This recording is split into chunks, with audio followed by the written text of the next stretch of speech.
नमस्कार मित्रों, आप सभी का स्वागत है, अभिनंदन है। आशा करते हैं आप सभी खुश होंगे, जिंदा दिल होंगे, है ना।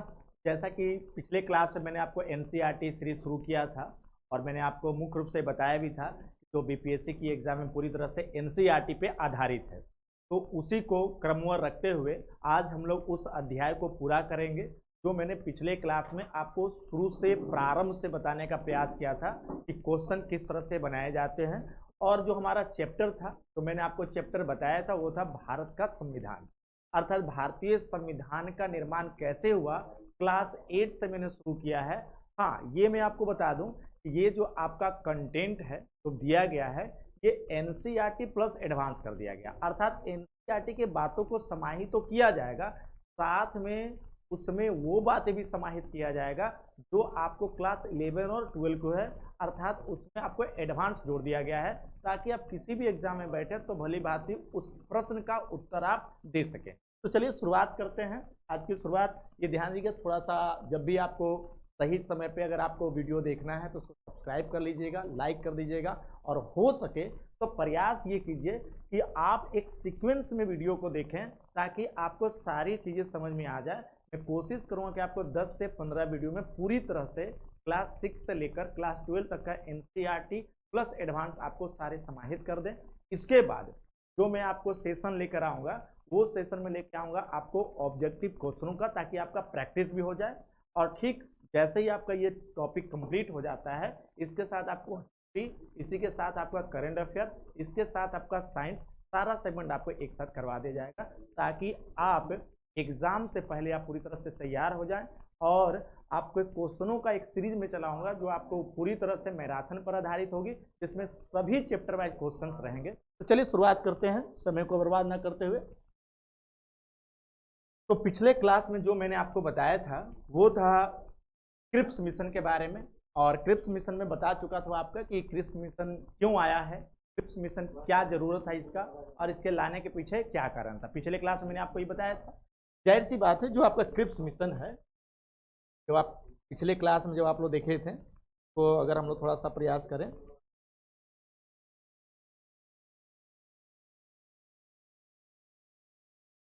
नाइनटीन 42 है ना, ये याद होगा आपको। पिछले क्लास में मैंने आपको बता के गया था कि क्रिप्स मिशन 1942, और उसके साथ साथ मैंने आपको कैबिनेट मिशन का भी पढ़ाया था। लेकिन थोड़ा सा बारीकियों को देख ले, और इसका जो पीडीएफ है आपको टेलीग्राम चैनल पर दे दिया जाएगा। मैं उसका लिंक आपको जो आपका डिस्क्रिप्शन बॉक्स है उसमें आपको डाल दिया जाएगा, ठीक है। तो जैसा कि इसमें क्रिप्स मिशन क्या था और आखिर इसे क्यों लाया गया था, तो मैंने आपको साफ कहा था कि ब्रिटिश सरकार जो है भारतीयों को लुभाने के लिए, ताकि वो लंबे समय तक शासन कर सके, इस उद्देश्य से क्रिप्स मिशन को लाया जा रहा था। और कुछ इसमें ऐसा प्रावधान दिया गया, ऐसा प्रस्ताव रखा गया ताकि भारतीय जो नेता है इसमें फंस जाए। मकसद क्या था इसका, आप देख सकते हैं क्या मकसद था। सिंपल सा अगर देखा जाए तो एक लाइनों में लिखने की जरूरत है। इसका मकसद कि भारत के साथ राजनीतिक गतिरोध दूर करना और सहयोग करना। क्या क्या मतलब है कि भारत में जो राजनीतिक दल जगह जगह आंदोलन कर रहे थे, मेरे ख्याल से हिस्ट्री यदि आप थोड़ा बहुत पढ़े होंगे, निश्चित रूप से पढ़ाई कर रहे होंगे, तो जब हमारे देश में असहयोग आंदोलन प्रारंभ हुआ, सविनय अवज्ञा आंदोलन शुरू हुआ, इसके साथ साथ भारत छोड़ो आंदोलन शुरू हुआ, इसका मेन उद्देश्य ब्रिटिश सरकार को यहाँ से क्या करना, भगाना। और इसी संदर्भ में हमारे देश के लोग ये प्रयास करते हैं कि भाई संविधान हमारा होना चाहिए, हमारे देश में कानून होना चाहिए, अपने लोगों द्वारा बना होना चाहिए, विदेशियों के हाथों बना होना नहीं चाहिए।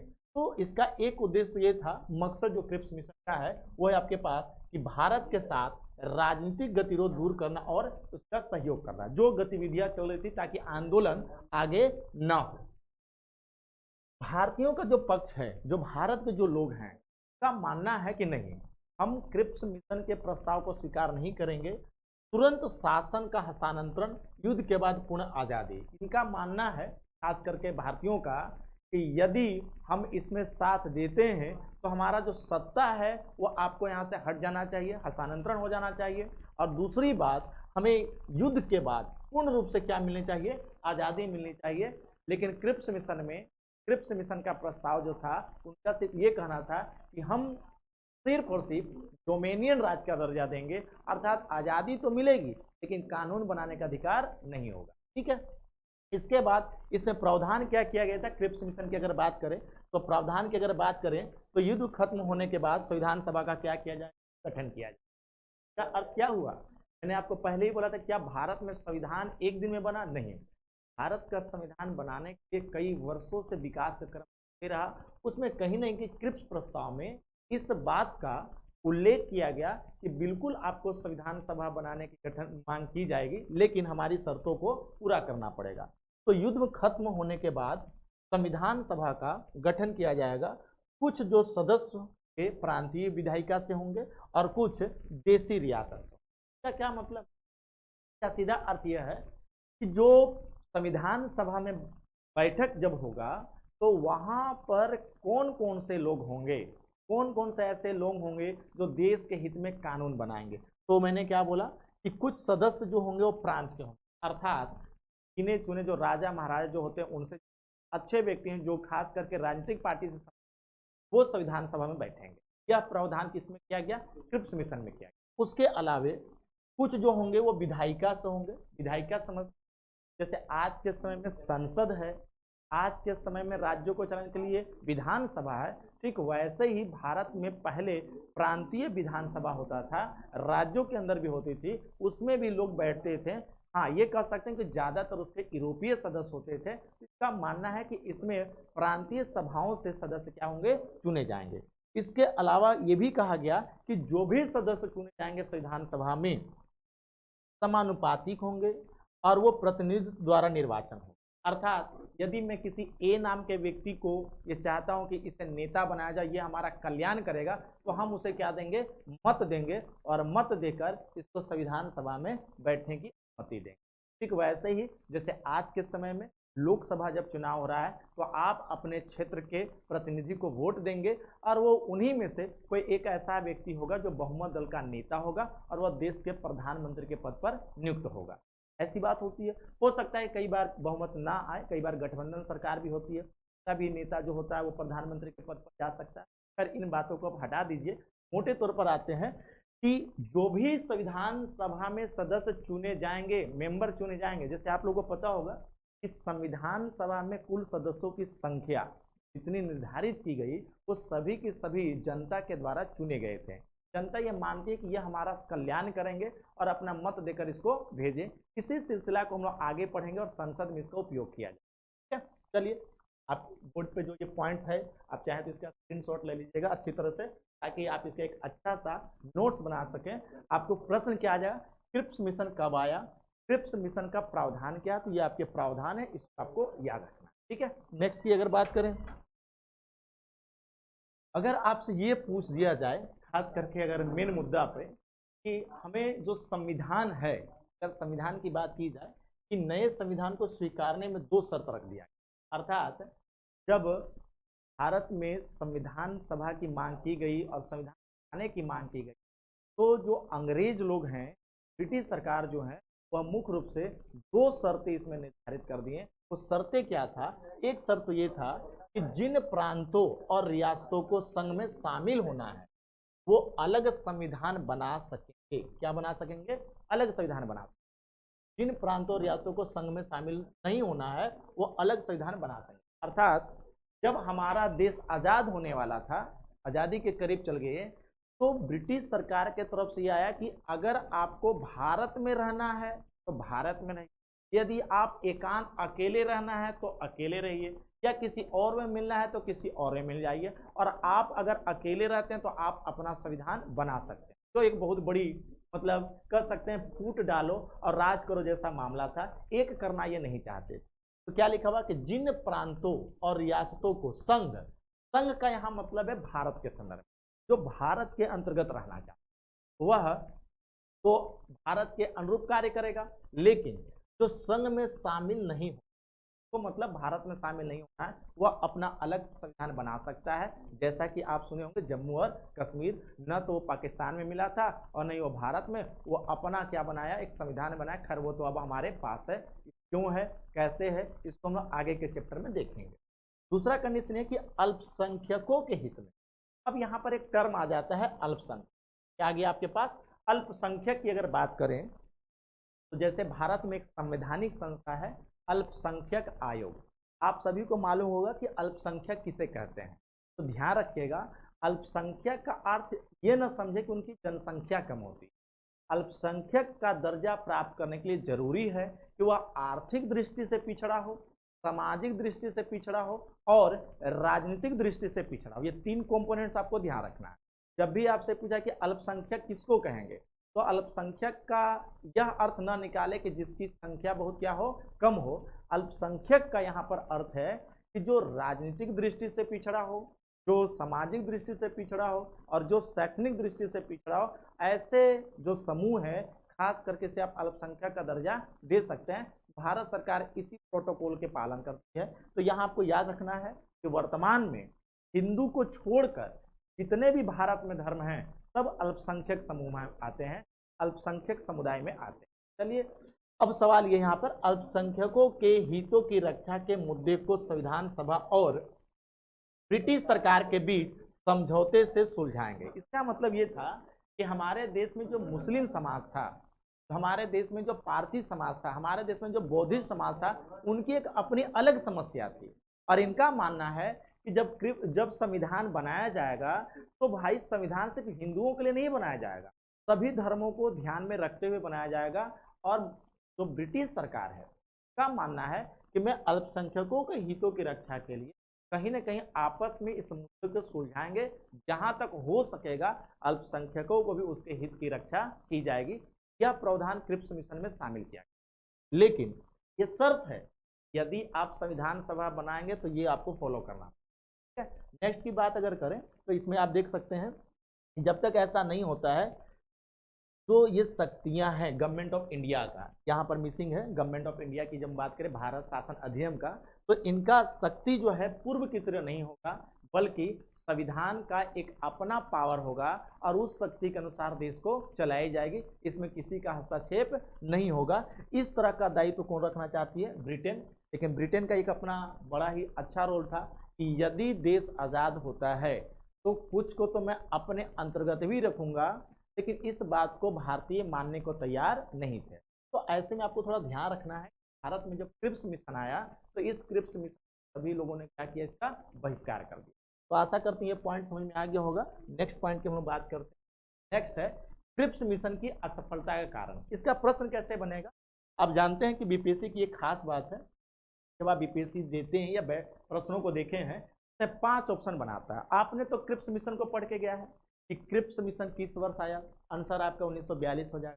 क्रिप्स मिशन में क्या प्रावधान था ये भी आप बता देंगे कि डोमिनियन राज का दर्जा देने की बात कर रहा था। लेकिन अगर आपसे ये पूछ दे कि निम्नलिखित में से कौन सी ऐसा घटना था या प्रावधान था जिसके कारण क्रिप्स मिशन असफल हो गया, ये आपका एग्जाम पॉइंट है, ध्यान रखिएगा, ये आपका एग्जाम पॉइंट है।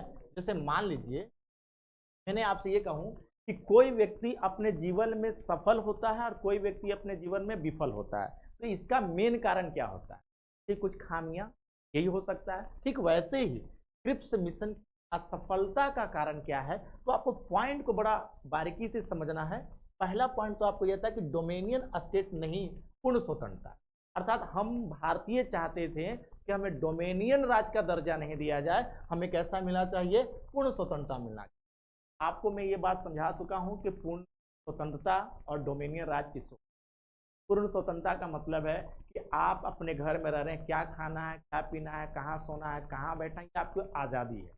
लेकिन यदि आप किसी के अधीन हो गए कि आपको इतना बजे सोना है, इतना टाइम उठना है, ये खाना है, तो ये आप कहेंगे कि नहीं। आप जी तो रहे हैं लेकिन दूसरे के आधार पर जी रहे हैं, दूसरे के बातों को मानते हुए जी रहे हैं। इसको हम लोग क्या बोलते हैं? डोमिनियन स्टेट का, अर्थात दूसरे पर आश्रित हो जाना।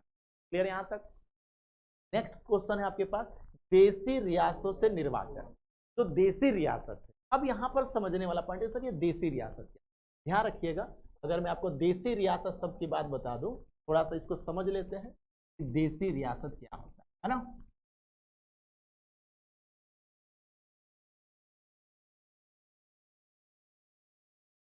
देशी रियासत, आप इंडिया को आप अच्छी तरह से समझ ले, यहाँ बहुत सारे विविधता है।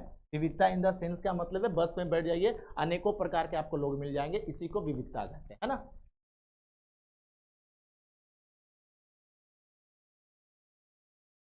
जब हम लोग बात करते हैं विविधता, चलो थोड़ा सा हम लोग समझ लेते हैं, सिर्फ समझने के लिए इस बात को मैं बता रहा हूँ। ये ध्यान दीजिएगा कि कुछ ऐसे यहाँ पे राज्य मिलेंगे जहां पर डायरेक्टली ब्रिटिश सरकार के द्वारा शासन हो रहा है, उसे तो कहेंगे ब्रिटिश भूमि। क्या बोलेंगे उसको? ब्रिटिश भूमि। अर्थात जिस क्षेत्र में ब्रिटिश सरकार का डायरेक्ट कानून लागू है, वहां कोई राजा नहीं है, उस पर अपना शासन है, हम उसे क्या कहेंगे? ब्रिटिश भूमि कहेंगे। लेकिन जिस स्थान पर कोई राजा है और उस राजा को चलाने के लिए, रेगुलेट करने के लिए ब्रिटिश सरकार अपना कानून दे रही है, तो नाम मात्र का जो राजा होता है, राजा के द्वारा जो क्षेत्र को रेगुलेट किया जाता है, उस प्लेस को क्या कहेंगे? देसी रियासत। क्या बोलते हैं इसको? देसी रियासत। तो जब ये क्रिप्स मिशन असफल हुआ है, उसका एक कारण ये है कि यहाँ देसी रियासतों से भी वोटिंग करवाया जाएगा। तो जाहिर सी बात है, देसी रियासत तो चाहेंगे, स्वतंत्र होना चाहते हैं, न तो वो भारत में मिलना चाहते हैं और न ही वो कहाँ पाकिस्तान में मिलना चाहते थे। ऐसे कई राज्य थे, जैसे जूनागढ़ था, जैसे कि आपका खास करके ये जम्मू कश्मीर था, हैदराबाद था। लास्ट में जो सरदार वल्लभ भाई पटेल है, उन्होंने अलग अलग कार्रवाई किया और तब जाके इनको मिलाया गया। फिलहाल यहाँ तक तो देसी रियासत अब समझ गया हूँ। अब सवाल ये है, प्रांतों के अलग होने, संविधान बनाने की बात। कहने का अर्थ यह कि इसमें साफ लिखा गया था कि जो प्रांत रहना चाहता है भारत में, संघ में, और जो प्रांत अन्य देश में रहना चाहता है, और जो प्रांत स्वतंत्र रहना चाहता है, तो कहीं ना कहीं भारतीयों को ये बात मंजूर नहीं थी। भारत चाहता था कि हम सब आपस में मिल कर रहें। संघ किसको बनाए? कि राज्यों का संघ होगा, और इस वजह से भारतीयों ने इसका बहिष्कार किया। क्रिप्स मिशन जो है असफल हो गया। फिर क्या पॉइंट था? गवर्नर जनरल संवैधानिक प्रमुख नहीं था। कहने का अर्थ ये था कि इसमें गवर्नर जनरल जो है संवैधानिक प्रमुख नहीं होना चाहिए, इसमें भारतीयों को प्रमुख बनाना चाहिए। ये इसका प्रमुख कारण था। अब इस पॉइंट को आपको ध्यान रखना है। चलिए मैं आपको बता दूं, ये पॉइंट आपको ध्यान रखना है। क्रिप्स मिशन की असफलता का मुख्य कारण क्या था? तो ये 4 पॉइंट आप, चलिए आशा करते हैं कि ये पॉइंट आपको समझ होगा। एक बार आप इसको स्क्रीन,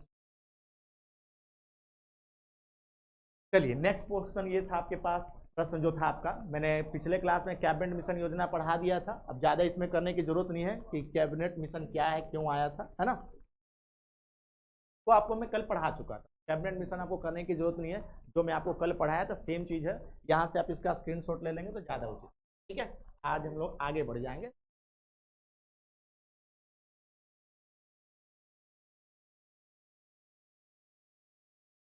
हाँ, ये पॉइंट आपके पास आ जाता है। आखिर कैबिनेट मिशन जो था, पिछले क्लास में आपको बताया गया था ना, कैबिनेट मिशन कब? 1946। और इसमें कितने मेंबर थे? 3 मेंबर थे। तो सवाल इसमें आता है कि कैबिनेट मिशन जो है उसकी सिफारिशें क्या थी। सिफारिश का मतलब है कैबिनेट मिशन ने भारत में क्या क्या प्रावधान किया और भारतीयों को लुभाने के लिए उसने क्या क्या प्रोवाइड किया, है ना। तो यहाँ पर आपका कंडीशन है, पहला पॉइंट, संप्रभु पाकिस्तान नहीं, पाकिस्तान के बारे में इसने कुछ बात नहीं। ठीक है, किसने? Cabinet mission.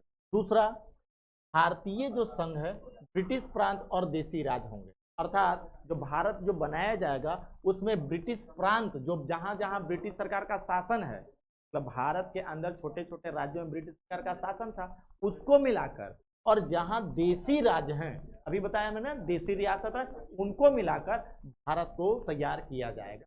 इसके अलावे संघ के पास, यहाँ जो मैं संघ बोल रहा हूँ वो भारत है, संघ जो बोल रहा हूँ क्या है? भारत है।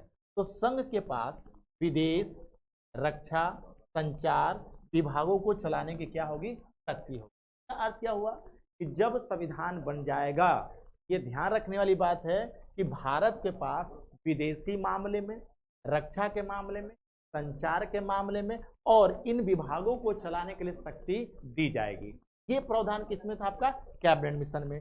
इसके अलावा 5वां जो बिंदु है वह है सांप्रदायिक मुद्दे पर उन समुदायों की उपस्थिति, सदस्यों का बहुमत। हमारे देश में ये कहा गया कि जहां सांप्रदायिकता के आधार पर बांटा जाएगा, जिसकी संख्या ज्यादा होगी उस क्षेत्र को डिस्ट्रीब्यूट किया जाएगा। इसका मतलब था कि फूट डालो राज करो की नीति कैबिनेट मिशन से ही क्या हो गया? शुरू हो गया था। इस तरह का प्रावधान आपका किया गया था किसमें? Cabinet mission. जब ये कैबिनेट मिशन की बात आई तो नेक्स्ट पॉइंट आ जाता है आपके पास, जो आपका मेन मुद्दा है उसकी जब हम बात करते हैं। चलिए, जब मेन मुद्दा की हम लोग बात करते हैं आते हैं। अब सवाल है कि जब ये पॉइंट मैंने आपको कल पढ़ा चुका था कैबिनेट मिशन का, आज हम लोग आगे बढ़ जाते हैं। अब सवाल ये है कि जैसे ही कैबिनेट मिशन आती है तो हमारे देश में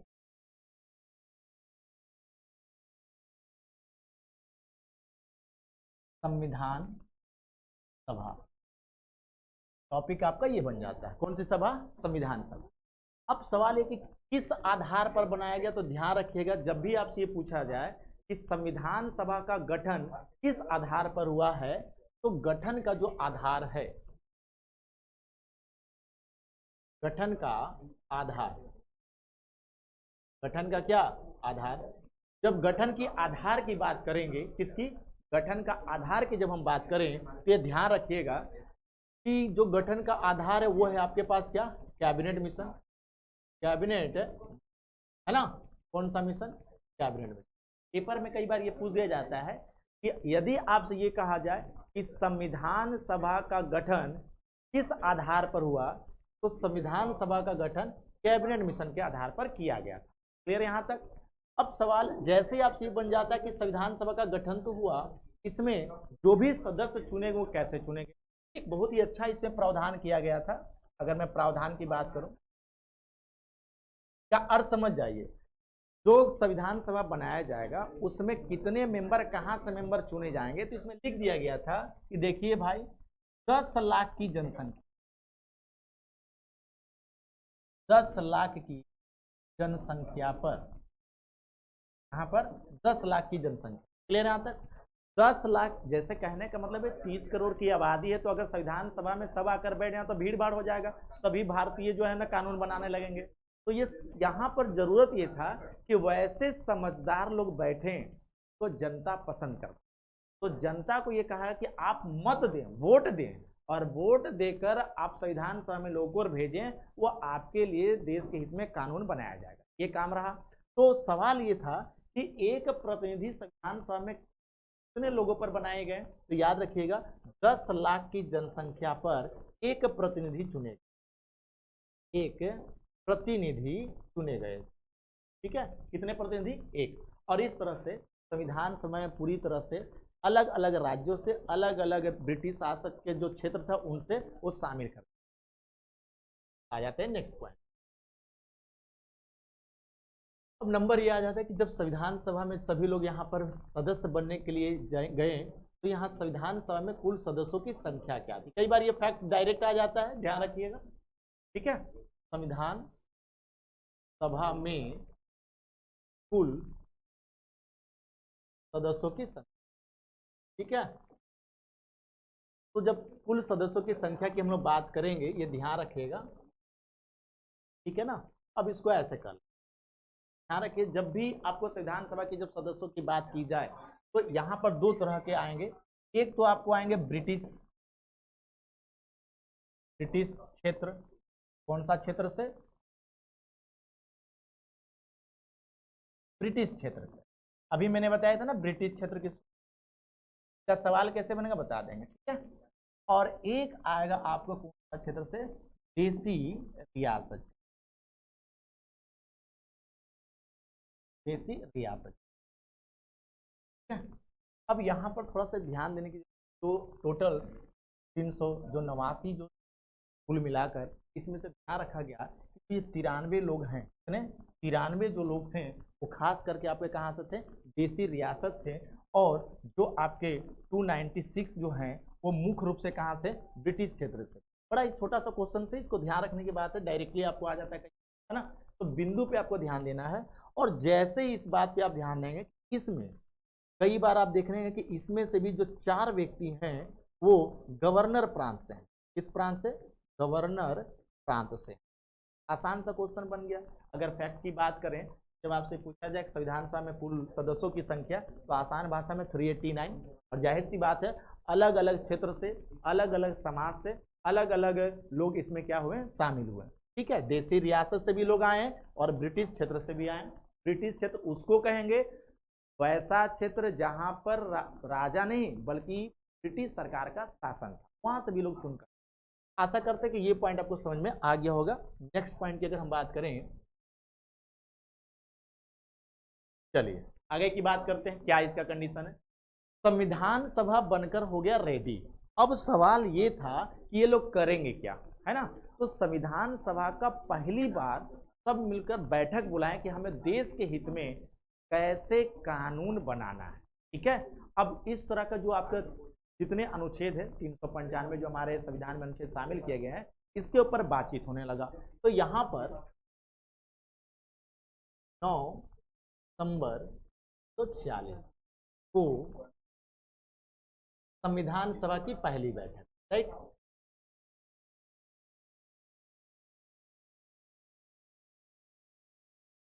क्या तारीख में लिख देता हूँ आपको, ज्यादा आसान है। एक तो आपको ध्यान रखना 9 दिसंबर 1946, एक आपके पास है 11 दिसंबर 1946,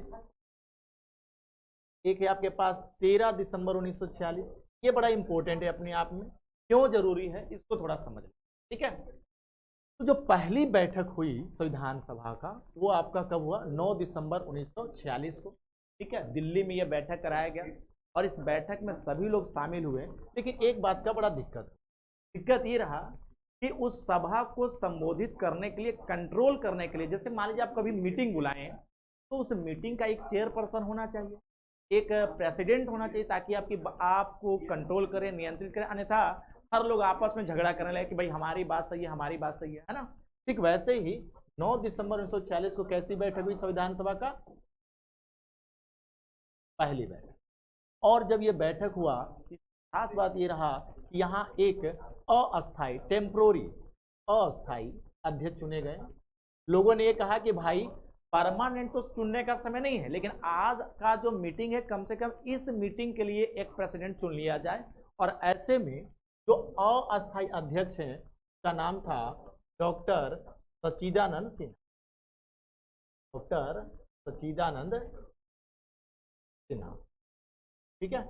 आशा करते ये बात समझ में आ गया होगा। लोगों ने किसी तरह इनको एडजस्ट किया, क्योंकि काफी बुजुर्ग थे, तो ठीक है आज अजकल हो। तो ये ध्यान रखने वाली बात है कि पहला जो बैठक हुआ उसमें कोई भी कानून देश के हित में नहीं बना। और पहली बार अध्यक्ष के रूप में जो आए वो आए कौन, डॉक्टर सच्चिदानंद सिन्हा। भले ही ये व्यक्ति क्या है, अस्थायी है, लेकिन किस पद पर है, संविधान सभा के अध्यक्ष के पद पर। अब जब आप मुद्दा आ जाता है आगे का कि भाई आगे क्या हुआ, जानते होंगे कि जब बहुत ज्यादा हल्ला हुल्ला होता है ना, तो लोग क्या करते हैं ना कि वो कम से कम एक दिन का रेस्ट लेते हैं। जैसे आप थक गए तो कैसे रेस्ट लेते हैं, ठीक वैसे ही एक दिन का गैप लीजिए। 9 तारीख के बाद अगला तारीख जो आपको आता है 11 दिसंबर 1946। संविधान सभा में जितने भी सदस्य हैं इन सबों ने मिलकर एक डिसाइड किया कि चाहे आज कुछ हो जाए, हमें एक परमानेंट क्या चाहिए, अध्यक्ष चाहिए। परमानेंट का मतलब है जब तक संविधान बनकर पूरी तरह से रेडी ना हो जाए उस व्यक्ति को उस पद से हटाया नहीं जाएगा। तो ऐसे में खास बात में ध्यान रखा गया कि भाई कैसे काम किया जाए। तो यहाँ ध्यान देने की बात है कि 11 दिसंबर को सर्वसम्मति का आप समझ, देखिए वोट देकर अगर आप अध्यक्ष चुने तो एक प्रॉब्लम हो जाएगी। क्या प्रॉब्लम था, अगर मान लीजिए कि 100 बच्चों का ग्रुप है और उसमें एक आपको ऑफर दिया गया है कि भाई कितने ऐसे व्यक्ति हैं जो माजा पिएंगे और कितने ऐसे व्यक्ति हैं जो कोको कोला पिएंगे। मान लीजिए कि 60 आदमी माजा पसंद किया और 40 आदमी कोको कोला पसंद किया, तो जाहिर सी बात है वोट किस पे गया, माजा जो पीना चाहते हैं उस पर ज़्यादा वोट गया। देखिए ध्यान रखिए, अगर आप 60 आदमी के लिए लेकर आते हैं तो 40 आदमी आपसे क्या होगा, नाखुश हो जाए। ये ध्यान रखने वाली बात है कि जब इलेक्शन होता है तो यहाँ पर आपको एक चीज आपको भेदभाव नजर आएगा कि कुछ लोग उसे नापसंद करते हैं। तो इसमें ना वोटिंग सिस्टम को हटा दिया गया, बोला गया ऐसे व्यक्ति को अध्यक्ष बनाएं जो सर्वसम्मति से चुना जाए। सर्वसम्मति मतलब जितने लोग बैठेंगे सब लोग एक्सेप्ट करें कि हाँ ये संविधान सभा का अध्यक्ष होगा।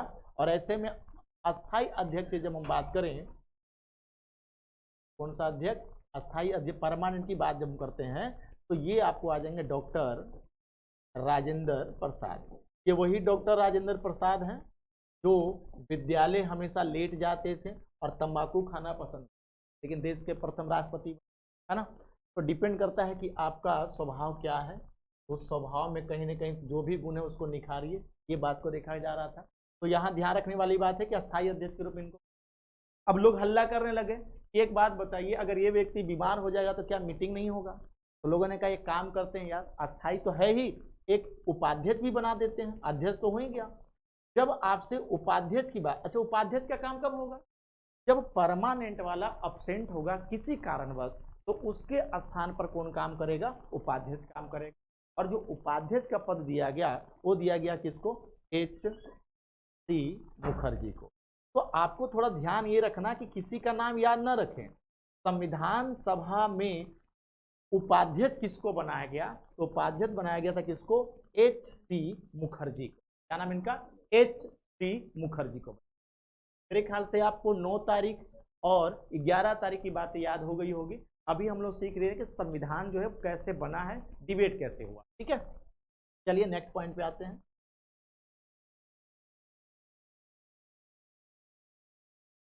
एक है आपके पास 13 दिसंबर, ये खास बात था, 13 दिसंबर 1946। क्या खास था इस दिन भाई, 13 तारीख को? अब देखते हैं कि इसमें एक व्यक्ति जिनका नाम है पंडित जवाहरलाल नेहरू, इन्होंने बड़ा अच्छा सा बात लिखा कि जब 13 दिसंबर को मीटिंग बैठाया गया, बैठक हुआ, तो इन्होंने अपने तरफ से संविधान सभा में एक प्रस्ताव पेश किया जिसे नाम दिया गया, मेंशन करता हूं, 13 दिसंबर 1946। और इस दिन किसके द्वारा? बहुत ही प्रसिद्ध व्यक्ति हैं, पंडित जवाहरलाल नेहरू। क्या अब आप पूरी संविधान को देख रहे हैं तो इसमें कितने व्यक्ति का नाम आया? 3-4 व्यक्ति का मैंने नाम दिया, बस यही परफेक्ट है, बाकी को हटा देना। 389 आदमी को नाम याद नहीं रखना। कहेंगे क्यों सर? अब मैं आपसे एक सवाल पूछता हूं, अगर किसी वीडियो में आप गाना सुनते हैं तो आगे में जो हीरो हीरोइन या एक्टर एक्ट्रेस जब नाचते रहते हैं उनका नाम तो आपको पता होता है, पीछे में जो नाचते रहते हैं उनका नाम आपको पता है? मेरे ख्याल से किस, ठीक वैसे ही जैसे बाराती है तो दूल्हा दुल्हन का नाम पता होगा, लेकिन बाराती में जितने लोग नाच रहे हैं उसका नाम पता नहीं होगा, है ना। तो डिपेंड करता है कि जो मेन हीरो है वो कौन है, उसको हिस्ट्री में सुनिए, जो मेन हीरो है उसको पॉलिटी में पढ़िए, जो मेन काम करता है उसको ध्यान दें। ठीक है, तो ये आपको हो गया पंडित जवाहरलाल नेहरू। और इनका जो मुख्य काम था, इन्होंने क्या प्रस्तुत किया संविधान सभा में, तो इसको कह सकते हैं ऑब्जेक्टिव रिजोलेंट, या इसी को आप कह सकते हैं उद्देश्य प्रस्ताव। ये क्वेश्चन बहुत बार रिपीट किया है, उद्देश्य प्रस्ताव। क्या था उद्देश्य प्रस्ताव? भाई इनका मानना था कि जब संविधान बनकर तैयार हो जाए तो मेरे इस पेज को पहला पेज बनाएं। एक ने कहा भाई क्यों, ऐसा क्या खास बात है? बोला कि ये जो पूरा संविधान बन रहा है उसका निचोड़ है। जैसे कि आप कोई पुस्तक लेते हैं तो कैसे प्रस्तावना, प्रीफेक्स जो लिखा रहता है, समरी, है ना, सारांश की बुक में क्या क्या विशेषताएं हैं, ठीक वैसे ही उद्देश्य प्रस्ताव इन्होंने प्रस्तुत किया और ये कहा कि अगर संविधान बनकर तैयार हो जाता तो इसे पहला पेज बना। अब लोगों ने कहा कि आज तो पॉसिबल है नहीं, लेकिन ये जरूर है इस पे बहस होगी, इस पे डिबेट होगा, इस पे स्वीकार जब कर लिया जाएगा संविधान सभा के द्वारा तो निश्चित रूप से उद्देश्य प्रस्ताव को संविधान का पहला पेज बना दिया जाएगा। चलिए आशा करते ये बात आपको समझ में आ गया हो गया। क्या मैंने यहाँ से लिखा कि 13 दिसंबर 1946 को पंडित जवाहरलाल नेहरू द्वारा कौन सा प्रस्ताव? उद्देश्य प्रस्ताव जो है वो प्रस्तुत किया गया। चलिए अब ये 13 तारीख के बाद दिसंबर का महीना तो समाप्त हो गया, अब आ जाता है आपके पास 22 जनवरी 1947, है ना। और जाहिर सी बात है 15 अगस्त आने वाला, जल्दी देश आजाद भी हो जाएगा। तो 22 जनवरी 1947 को क्या हुआ? तो जो पंडित जवाहरलाल नेहरू थे उनका जो उद्देश्य प्रस्ताव है उसे स्वीकार कर लिया गया, अर्थात ये ध्यान रखिएगा उद्देश्य प्रस्ताव को एक्सेप्ट कर लिया गया ना।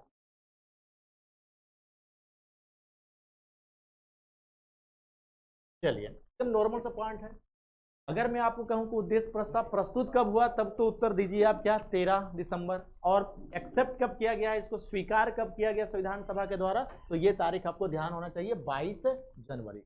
और इस तरह से भारत का संविधान बनने के क्रम पर चलते गया, लोग बैठते गए, डिबेट होते गया, कोशिश किया गया कि किस देश के संविधान से क्या लिया जाए और संविधान को कितना अच्छा बनाया जाए। इसमें सभी लोगों ने लिखना क्या किया, प्रारंभ किया। अब देखते होंगे कि भारत का संविधान विस्तृत है, लिखित है।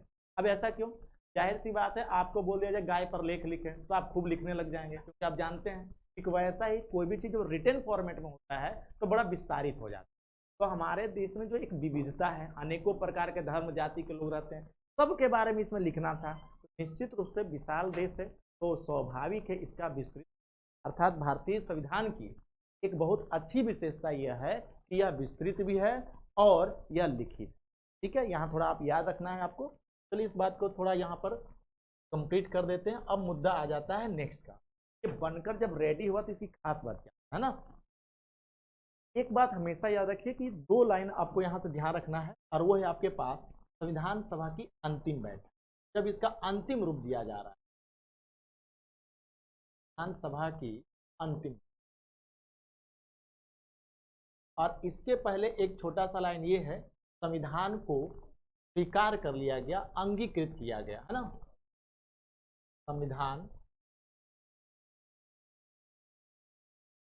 अंगीकृत किया। अब ये क्या है भाई? अंगीकृत का मतलब होता है सभी लोगों के द्वारा एक्सेप्ट किया गया कि देश को अगर चलाना है तो हम इसी विधि से चलाएंगे। और यह तारीख कब था?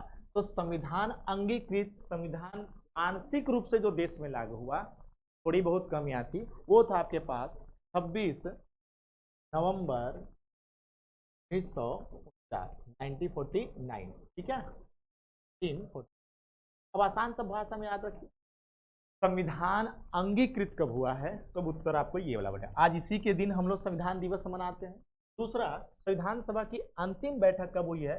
तो 24 जनवरी 1950।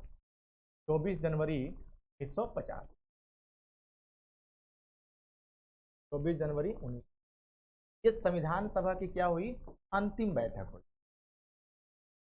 और इस दिन खास बात, इसी दिन सर्वसम्मति से जो संविधान सभा है इसको तोड़कर संसद बना दिया गया। और जो अध्यक्ष थे, कौन अध्यक्ष थे? तो डॉक्टर राजेंद्र प्रसाद सर्वसम्मति से भारत के प्रथम राष्ट्रपति चुने गए। तो यहाँ थोड़ा ध्यान देने वाली बात है कि 1950 से पहले, 24 जनवरी 1950 से पहले राष्ट्रपति का पद नहीं था, वायसराय का पद था। यहीं से ये पद आपका क्या होता है? शुरू। अर्थात जो पहले संविधान सभा थी वही आज के समय में क्या है? संसद है। और आज के समय में संसद में हमारे आपके द्वारा जिनका उम्र 18 साल है, जिनके मतदाता सूची में नाम है, वह अपने प्रतिनिधि को चुनकर पर भेजते हैं और देश के हित में क्या बनाते हैं? कानून बनाते हैं। ठीक है, और उसी को हम संसद कहते हैं। नेक्स्ट आपका टॉपिक संसद आपका शुरू किया जाएगा। ठीक है, तो अंतिम बैठक हो गई। और इसके अलावे जो संविधान पूरी तरह से जब लागू हुआ देश में, तो वो है आपके पास 26 जनवरी। क्लियर यहाँ तक? अब इसमें एक शब्द होता है कि हम लोग स्वतंत्रता तो हमें मिल गया 15 अगस्त 1947 को ही, लेकिन हम लोग गणतंत्र नहीं थे। अब इसमें एक शब्द आता है गणतंत्र का, क्या अर्थ होता है इसका, है ना।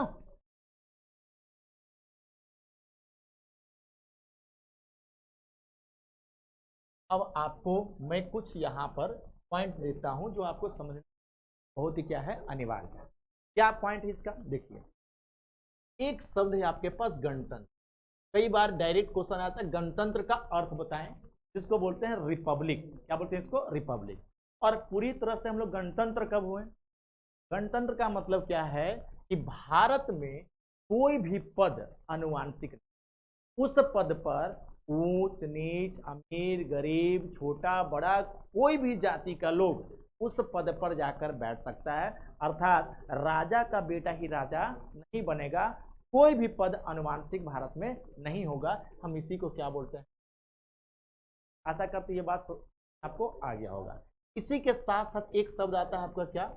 लोकतंत्र, है ना, डेमोक्रेसी। क्या आता है? लोकतंत्र। गणतंत्र और क्या? लोकतंत्र। अब लोकतंत्र में क्या है? लोकतंत्र का मतलब है कि आप अपने शासक को चुनने के लिए पूरी तरह से स्वतंत्र है। आप अपनी देखरेख करने के लिए किसको अपना राजा घोषित करेंगे, आप किसको एक्सेप्ट करेंगे। अर्थात जनता के द्वारा ही शासन किया जाएगा देश में उनके द्वारा चुने हुए प्रतिनिधि के माध्यम, जैसे कि आज लोकतंत्र के माध्यम से अपने अपने प्रतिनिधि चुने जा रहे हैं, लोकसभा चुनाव होने जा रहा है, इसमें जनता अपने पसंद के लोगों को वोट देगी और उसी में से किसी एक व्यक्ति को देश का प्रधान बनाया जाएगा जो देश को रेगुलेट करने में काम करेगा। लेकिन ये ध्यान देने की बात है, क्या प्रधानमंत्री बहुत बड़ा पद हो जाएगा? नहीं, कल पढ़ रहे थे हम लोग कि सबसे बड़ा क्या है, संविधान है, सर्वोच्च है, वह एक माध्यम है जो उसके अनुरूप देश को चलाएगा, कार्य करेगा। अब देखना यह है, जैसे मान लीजिए कि आपके पास एक गाड़ी दे दिया जाए और स्टीयरिंग आपके हाथ में डाल दिया जाए, आप उसको अच्छे से ड्राइव नहीं करते तो किसी को धक्का लगा देंगे। क्या अर्थ क्या हुआ? संविधान अच्छा है, उससे बेहतर होना चलाने वाला, डिपेंड करता है कि आप कैसे व्यक्ति को चुनते हैं, उसी को बोलते हैं लोकतंत्र। ठीक है, तो गणतंत्र और एक क्या आपका शब्द है, लोकतंत्र। आशा करते हैं ये बात आपको समझ आ गई होगी।